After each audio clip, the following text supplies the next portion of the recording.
Ar žinote, kad jei žmogus yra nevalyvas ir ignoruoja asmens higieną, tikimybė rasti darbą sumažėja 4 kartus, o jei nuo verslo partnerio sklinda nemalonus prakaito kvapas, sėkmingo bendradarbiavimo galimybė sumažėja beveik 6 kartus.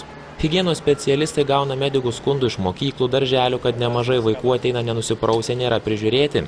Mokytojų ir mokymo įstaigų medikai pastebi, kad kai kurių vaikų drabužiai senai skalbti, mokinukai neplauna rankų, jaučiasi prakaito kvapas.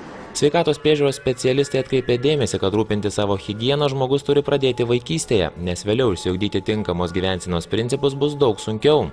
Kiti asmens higienos reikalavimai yra gerai visiems žinomi ir nuo vaikystės yra mums skiepijama, kad reikia plauti rankas. Plauti rankas reikia ryte, vakare, prieš valgį, po valgio, pasinaudojus tualetu, po bet kokio darbo. Tačiau, pavyzdžiui, askaridozė serga beveik milijardas žmonių pasaulyje. Ir žinome, kad 99 atvejais iš 100 tai yra kaltas pats žmogus, tai yra nenusiplovęs rankų. Taigi atrodytų, kad viską žinome, bet kažkodėl tai tų įgūdžių mes nesusiformavome. Tai pagrindiniai asmens higienos aspektai tai ir būtų kūno veido prausimasis kasdienis su muilu, rankų plovimas, burnos higiena, plaukų švara, nagų savalaikis kirpimas, panagių švara, o taip pat ir higieniniai drabužiai, avalynė ir lovos skalbiniai.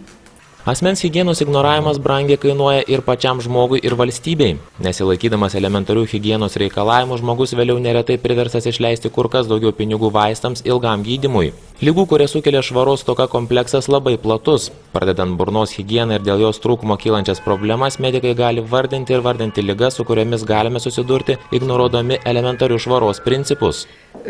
Galima paminėti burnos higieną, pavyzdžiui. Jeigu žmogus nevalo dantų, kaupiasi apnašos, kaupiasi bakterijos, jos ardo dantų emalį ir taip genda dantys. Jau yra įrodyta, kad dantų karieso atsiradimas yra tiesiog proporcingas geram dantų valymui.